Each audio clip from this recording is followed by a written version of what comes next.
Rujugiro Ayabatwa umucuruzi yaba ashobora kuba yitabye Imana. Bamwe bakavuga ko ashobora kuba yaguye Dubai, abandi bakavuga ko yaguye South Africa, ndetse hari n'abavuze ko yaguye mu Rwanda ngo yashobora kuba yari yaratashye. Abantu benshi baraspekura ku cyamwishe, abantu benshi baraspekura aho yaguye. Ntabwo rero mu by'ukuri ari umuntu nkurikira cyane ku buryo namenya ngo yaguye ahangaha. Njye ntabwo nabimenya. Abavuga Dubai, abavuga South Africa, abavuga mu Rwanda, ikiri cyo n'iki nuko nibaza ko mu Rwanda byaba atari byo ko bibaye ari mu Rwanda niho mperereye, nari kuba nabimenye. Nari kuba nabimenye. Ndumva rero ku rupfu rwa Rujugiro, uretse ko umuntu iyo agiye nyine umuntu aravuga ati Imana imwakire mu bayo, ndumva nta kindi kintu narenza mu kumenya ku rupfu rwa Rujugiro Tribert Ayabatwa. Ko twinjira mu kiganiro nyirizina, reka ngugarukeho ku muntu wakwirakwije ibihuha agusebya akoresheje social media, cyangwa abashaka byibuza no kwimenyekanisha, kuko ibya byose umaze kwandika izina. Kazigaba Andre, uyu mugabo ngira ngo wenda ujye umwumva cyangwa uramuzi, yanditse akwandikaho akora komanteri avuga ngo ariko Egide uyu nawe ko ari mwene Ruhashinyenzi, umwe muri les 11 criminels, ko nawe indatwa zitamwemera, abavuga iki? Yiyibagiwe ko Demayi yahoraga ifunga ikami bakubita bakanoza, agahora atabarwa na sope, ubwo ashaka kuvuga sope cyangwa abasope, yenda gukubitwa ifuni. Inshuro yafungiwe ikami yazibara n'ubundi ko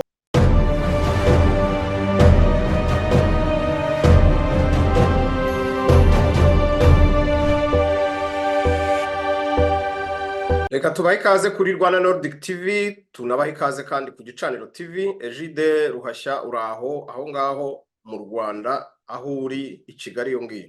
Mu Rwagasabo ni sawa cyane, ibintu bimeze neza. Nta ngorane kabisa. Urakoze kandi kongera kuntumira. Nshimire cyane abadukurikira twese, abadukurikira kuri Gicaniro TV no kuri Rwanda Nordic TV. Yego, natwe reka tugushimire bwana Egide Ruhashya. Ubu tuvugana rero uri i Kigali mu Rwanda, aho umaze iminsi twereka amakuru atandukanye, wagiye ku bitangazamakuru bitandukanye twarabibonye, harimo kwa Scovia, harimo kwa CBTV, kwa Sabe n'ahandi hatandukanye. Twabonye ibiganiro wakoze na Mugabe, twabonye ibintu byinshi cyane bitandukanye wagiye ukora. Ariko mbere yuko twinjira mu kiganiro nyirizina, mbere yuko tubwira urugendo rwawe mu Rwanda uko hameze, ibyo wagezeho, ibyo wabonye, ubu tuvugana twinjiye muri studio uyu mwanya ku itariki 17 z'ukwezi kwa kane, aho byaraye bivugwa mu binyamakuru nako mu magambo abantu bahererekanya, yaba ari kuri za WhatsApp cyangwa kuri calls, bavuga ko Rujugiro Ayabatwa umucuruzi yaba ashobora kuba yitabye Imana. Bamwe bakavuga ko ashobora kuba yaguye Dubai, abandi bakavuga ko yaguye South Africa, ndetse hari n'abavuze ko yaguye mu Rwanda ngo yashobora kuba yari yaratashye. Mbere kandi yuko tujya muri icyo kiganiro, wowe hari ikintu wari waba wabyumviseho Egide? Ibi ngibi dukora byo kuri social media byanze bikunze uba ugomba gushakisha amakuru hirya no hino. Ni muri ubwo buryo rero nanjye nayabonye, nabonye ko Rujugiro koko yitabye Imana. Ariko nanone nk'umuntu uwo ari we, nanone ibyo niyatandaga kubona cyangwa kumva nibyo nabonye. Abantu benshi baraspekura ku cyamwishe, abantu benshi baraspekura aho yaguye. Ntabwo rero mu by'ukuri ari umuntu nkurikira cyane ku buryo namenya ngo yaguye ahangaha. Njye ntabwo nabimenya. Abavuga Dubai, abavuga South Africa, abavuga mu Rwanda, ikiri cyo n'iki nuko nibaza ko mu Rwanda byaba atari byo ko bibaye ari mu Rwanda niho mperereye, nari kuba nabimenye. Nari kuba nabimenye. Ndumva rero ku rupfu rwa Rujugiro, uretse ko umuntu iyo agiye nyine umuntu aravuga ati Imana imwakire mu bayo, ndumva nta kindi kintu narenza mu kumenya ku rupfu rwa Rujugiro Tribert Ayabatwa. Uribuka ariko ko bigeze guhwihwisa abantu bya bindi by'amarumazi bavuga ko ngo yaba yaratashye mu Rwanda ariko mu buryo bwa bucece, ubwo urumva rero iyo abantu baba batangiye kuvuga gutyo babihuza n'uko nguko, ariko ubu ndabizi mu kanya ntibigutangaze kuza kumva ba bandi batangiye bati ntibamuhaye utuzi, ati byagenze gutya na gutya. Olivier, ibintu abanyarwanda bajyamo rimwe na rimwe ukibaza uti kubera iki ari uko bimeze, kuki iteka bashaka ikibi, kuki iteka bashaka kuvuga ibibi kandi n'ibiba bitabaye. Rimwe na rimwe nyine birakuyobera. Nk'ubwo ngubwo nyine byanze bikunze hari abagomba kubishakamo inkuru bakaba banabihimba, ariko nanone ntabwo ukuri kujya kwishira, gushobora gutinda ariko kukagaragara. Ndibaza ko ku myaka 82 Rujugiro yarakuze. Yego. Ikindi kandi ntabwo rwose yari umuntu twavuga ko ubuzima ari bwiza cyane kuri iyo myaka 82. Ni umuntu wari ufite amafaranga menshi, yego, ariko ikibazo cy'ubuzima ntabwo ni umuntu wagombaga kuba akontorora buri kintu cyose kugira ngo hatagira ikiza gukanga ubuzima bwe. Bityo rero ku myaka 82 koko nibaza ko ntabwo rwose ibyo ngibyo byarinda kugera aho ngaho ngo abantu barinde kuvuga ibyo ngibyo. Gusa iyo umuntu agiye aba agiye, burya kongeraho ibyo umuherekerezanya nabyo ntabwo aba ari byiza, urabyihorera. Abo ngabo rero bagiye kuvuga ibyo ngibyo bakagira ibyo bitirira wenda igihugu cy'u Rwanda cyangwa ubuyobozi bw'u Rwanda, ndabizi koko nk'uko bivuga baraza kubivuga. Ariko muri iki gihe Olivier urabizi, n'ugonzwe na moto hano ku muhanda cyangwa se uzize urw'ikirago, iteka nyine n'uko bavuga, ndumva nta kintu nakongeraho.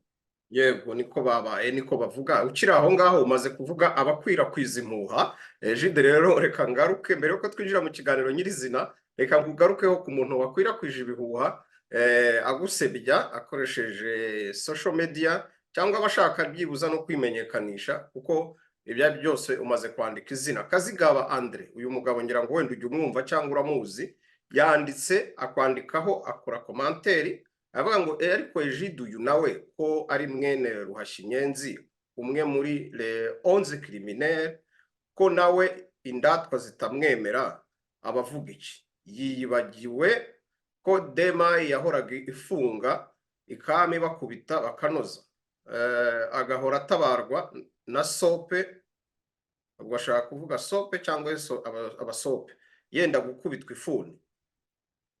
Inshuro yafungiwe ikami yazibara. N'ubundi ko les 11 criminels bahaye ababo ni nk'uwo Macinya yahaye akana. Egide urihoma ariko ntizikwemera. Nibyo ngibyo yanditse. Ngira ngo Egide wenda waduha komanteri kuri bino bintu, kuko ngewe uyu nguyu Kazigaba nanagerageje no kumuhamagara rwose nijoro, kuko nimero ze za telefone ziriho hano, ariko uramuzi ukuntu ari azi gucabiranya akambwira ibindi bintu biterekeranye. Yes. Salam. Mbonye wambuze. Salama, nakubuze. Salam. Umeze uteze? Nta gishya n'ibisanzwe. Ibisanzwe tu, ndakumva. Ariko uvugana n'umuntu witwa Olivier.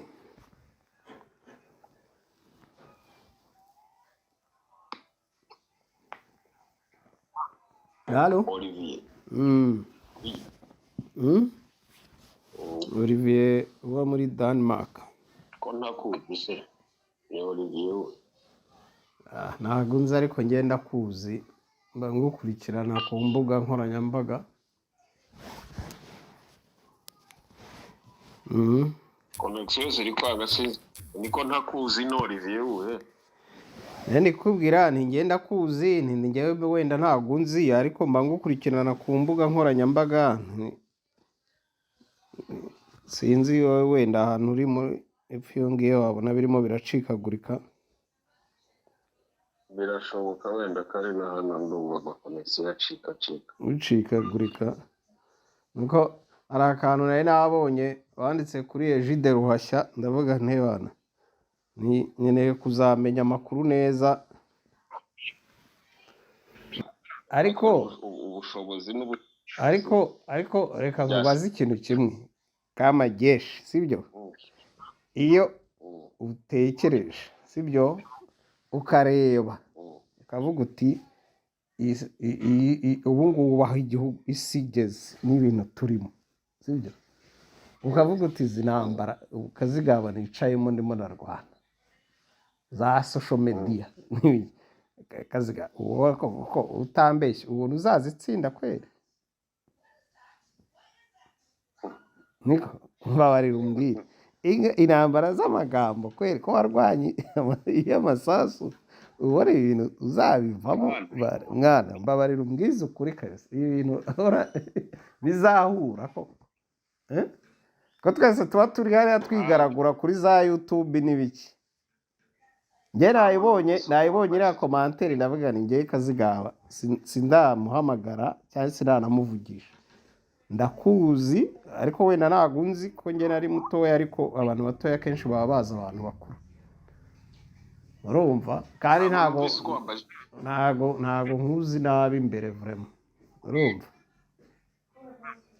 none se ubu nzi nabi uya ibyo nkuziho nibyo nagiye mpabwa amakuru cyangwa nagiye mbwirwa urumva akenshi rero hari igihe umuntu aguha amakuru akubeshya I know ahubwo amakuru ukeneye urayambaza burya umuntu udashobora kubonaho amakuru ni umuntu uhamagara ntakwitabe bakubwiyeho amakuru ukaba ushobora kumuhamagara akakwitaba uramwibaruza uti ayo makuru numvise bimeze bite ubwa mbere ngo uhamagaye warubwiye ngo intambara izi ntambara za social media uzibona gute uzabona muzazitsinda ubona uzabivamo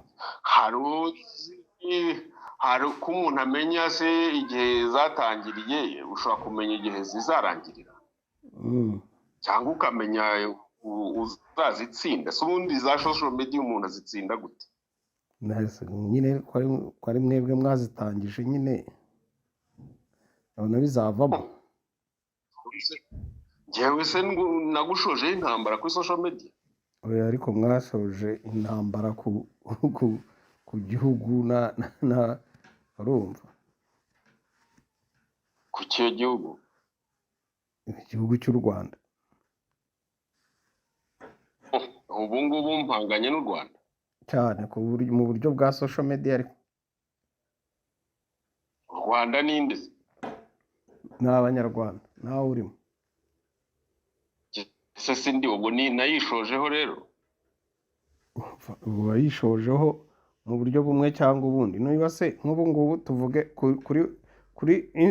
kuri stati yawe ndimo ndahabona wifitiyeho Wazalendo sibyo Wazalendo ibyo ikora urumva n'ibyo ivuga turabizi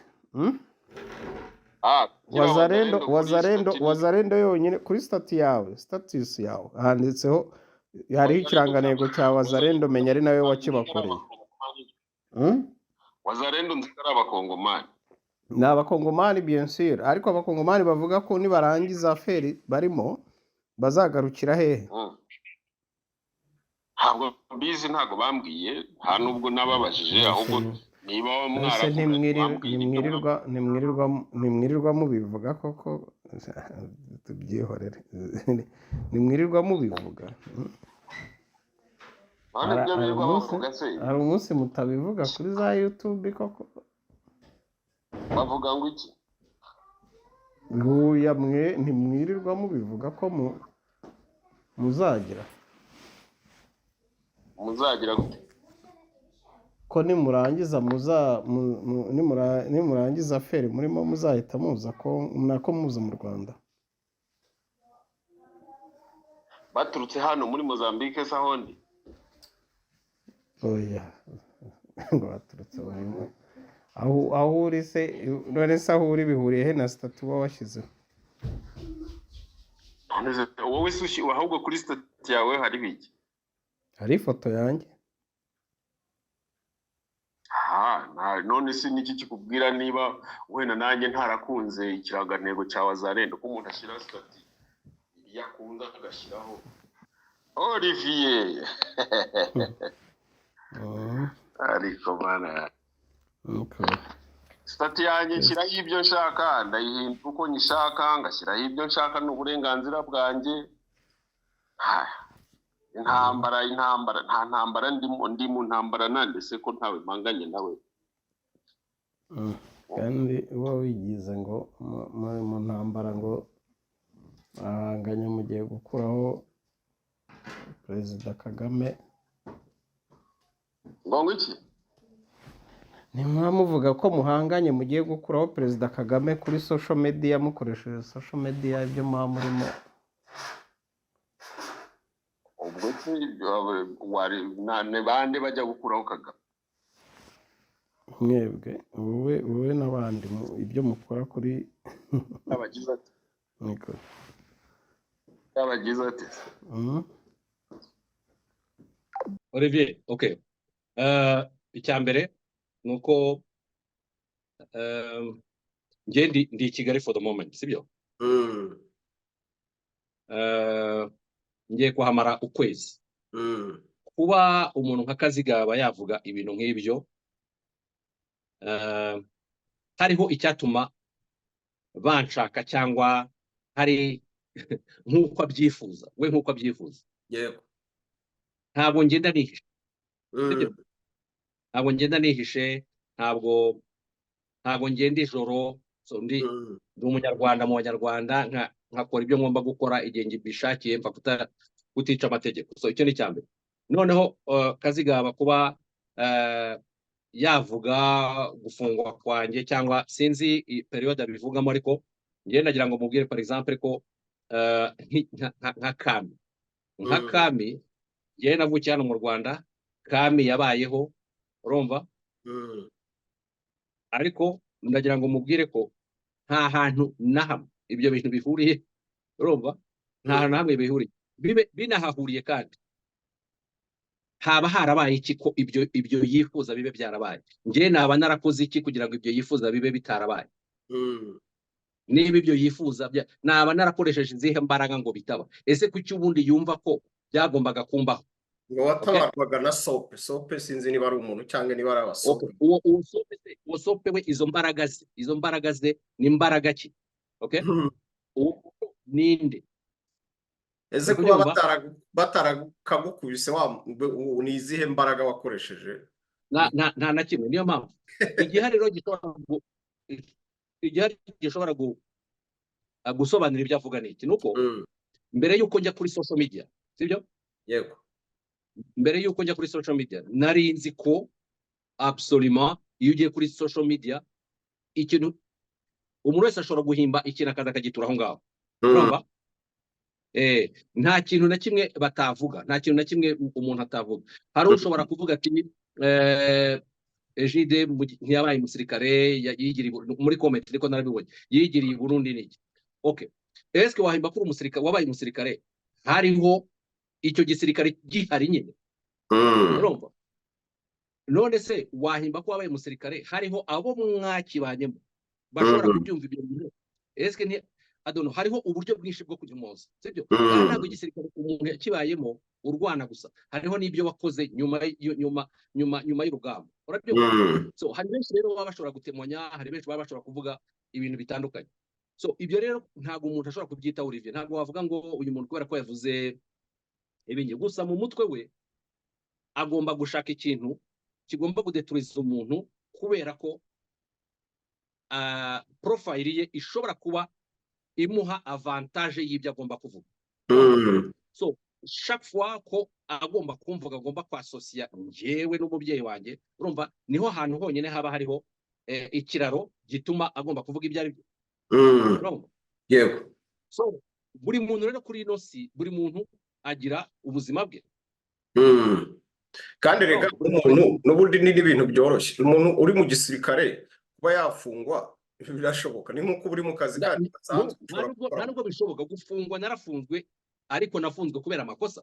Nkuko uvuga umusirikare umusirikare arafungwa agafungurwa agakomeza agakora rwose nta gitangaza kirimo. Ariko ntabwo ibyo byangira umwanzi w'igihugu. c'est ça. Sibyo niba Nkawe. harabayeho Oya ungeraho nkawe. yes, niba harabayeho akantu k'amakosa umuntu akora uri mu mirimo nk'undi musirikare wenyine, ikindi kandi aho hantu ntabwo nagiye ngo mafungirwe njyenyine, hariyo abandi. Sibyo bo bari bakoze iki? Niba ngewe nari mbikoze ngo bankwite ku gafuni, abo bandi bari bakoze iki? So ni ukuvuga ngo buri muntu wese aba afite icyatumye ahanwa, igihe kigagera igihano kikarangira. So ni ibintu bisanzwe mu gisirikare, nta ngorane ihari. Erega niba ubizi neza Kazigaba, niba ubizi neza Kazigaba, niba ujya umwumva urabizi ko yakoze amanyanga menshi mu gihugu, harimo kwitwaza umwanya yari afite akajya yaka amafaranga abacuruzi batandukanye, akajya agenda akora amakosa mu mpapuro, mu bintu byinshi cyane bitandukanye. Abonye ko agiye gutabwa muri yombi arahunga, amaze ajya kwifatanya n'imitwe irimo nka za FDLR, yabanje kujya muri RNC baramwirukana. Ngira ngo ibyo twarabivuze, ajyana umwana we muri FDLR, avayo umwana yenda gupfa, atabarwa na leta y'u Rwanda, araharwa ari mu Rwanda ameze neza. Uyu mugabo rero nta kindi akora uretse gukoronka gusa kuri za social media, nta bindi yirirwa tukabayobozi b'igihugu. None se Olivier, ubu ntabwo ubona ko kuba just yamvuzeho, kuba yamvuzeho, okay, ibi bivuyemo ikiganiro, urumva, nubwo ngewe ntitangwa ngo njye kunyomboza ibyo yavuze, urumva, uretse ko ibyo byo kuba umuntu yaba umusinzi, umuntu yaba umurwayi wa sida, ikintu umuntu amubwira ni iki? Ni uko kuri ino si twese turi abagenzi, sibyo? Twese turi abagenzi. Ikindi kandi mu Kinyarwanda, ni umunyarwanda urucira mu kasoro gatwara nyoko, sibyo? Ashobora kuba avuga ibyo ngibyo, urumva, simuteze iminsi ngaho narindira, urumva. Ikiri cyo ni iki? Ni uko abavuga ibyo ashimisha umutima we, ashimisha n'abandi bahuje ibyo bitekerezo, ariko abazi neza ko ngibi ngibi bigomba kuba, ko ikiganiro kiza kubaho nawe. Erega byose ni plan, araplaninga akavuga ati aba bantu reka ningira gutya biri bugende gutyo, haruza kuvuga ibi, haruza kuvuga ibi, ibintu nk'icyo ngicyo. So noneho nawe yipozisione muri social media, sibyo? Ariko ashatse yabikora autrement. Ntabwo iyo avuga umuntu, urumva, iteka nkunda kuvuga ngo nk'uwo muntu ntabwo, ariko iyo mvuga hari abanzi rero mbana nabo regirero mabita bavuga ati tiyanse yibeshye ku muntu. Urusiwe uwo muntu si uwo ngo tubona. Ashobora kuvuga umuntu ati inzoga zaramuroga, donc bakabatse uwo muntu gitanda ko tuzatumubona mu kabari, ko tuzajya tumubona ibintu nk'ibyo by'abantu bakumirwa. So hariho rero ibintu byinshi cyane ajyaho ngo amutindeho. Ngewe Le Monde irahari kunjija. Ikindi kandi ibyo avuga ngo kwihoma ku nkotanyi kugira no, ngewe Kazigaba reka nkubwire, ntabwo necessairement kuvuga igihugu neza, ntabwo necessairement kuvuga ibigenda neza mu gihugu bigomba gusaba kwihoma ku nkotanyi. No, ni ibintu biri simple. Ngewe nk'ubu nakubwiye mu Rwanda, kandi ntabwo hajyashira amezi 6 ntageze mu Rwanda, ariko every time nje mbona ibintu byahindutse. That's why mu byo nkora mitana nabyerekana. Okay, Olivier, nagerageje gufata yose yo mu Rwanda. Okay, yego, nagerageje gufata imijyi yose yo mu Rwanda kugira ngo nereke abantu ko ibyo bajya bavuga ngo niyo nziza gusa, ngo ahandi iyo ugiyeyo ngo mu ntara ibintu byaracitse. No, nta hantu ntageze, za Muhanga, Rubavu, za Musa, naragiye ngera za Nyagatare. Okay, yego, naragiye ngera kuri boda za Rusumo, naragiye ngera kuri boda ya Gatuna, nta hantu nta. So ibyo no kugira ngo nerekane ko development ntabwo iri muri Kigali gusa. Abantu nk'abakazi ntabwo bashobora kwaccept ibyo bintu. Kuki rero nabibona ngiye nkabiceceka? No, nzabyereka mbereke ko haba hari itandukanyirizo ry'ibyo abantu bavuga. Ntabwo rero ngibyo bisaba ni iyo icyo yita inkotanyi n'iki, icyo yita inkotanyi n'iki ngo mbe noneho uwo muntu aba ari we nihomaho. No, ndaza hano ni iwacu, ngatura, ngafata imodoka, nkajya aho nshaka igihe nshakiye mu buryo bwa, nkakora ibyo nshaka, ntawumbaza, narangiza nkongera nkagaruka nkeditinga ibintu hanze, ntawe bimeze bite media, ikiganiro nkunze, story nshatse gukora, uburyo nshatse bikora, urumva. Kandi niyo editorial yanjye nafashe editorial yo kuvuga ngo we yiyemeje kuvuga ibibi, ngiye niyemeje kuvuga ibyiza kuko birahari. So we narwane no kurwana arwanya ibibi, ko ibibi bye ashakisha bizageraho bigatsinda ibyanjye ngiye ushakisha byiza, kandi mfatira amashusho, nshakisha. Ejo bundi dutangiye kwibuka jenoside yakorewe Abatutsi, nifatiye ubwanjye seremoni zose uko byagenze, kuganira n'abacitse ku icumu rya jenoside yakorewe Abatutsi, nk'ubwo Kazigaba we niki kintu yakwerekana cyasimbura ibyo ngibyo. Ngenda hibereye, baye mpari, nshakishije abo bantu, turaganiriye, ngiye aho hantu hose uko nagiye mpavuga n'ahandi hose muzabona, ndahibereye, ndahahagaze, urimo urabibona. Ntabwo ari ibintu umuntu ashobora kuvuga ngo nakoze ni montage, urimo urabibona. Umuturage nganira nawe, Olivier, nageze aho njya muri gereza, muri gereza biriya bintu bavuga, nganira abaturage barimo.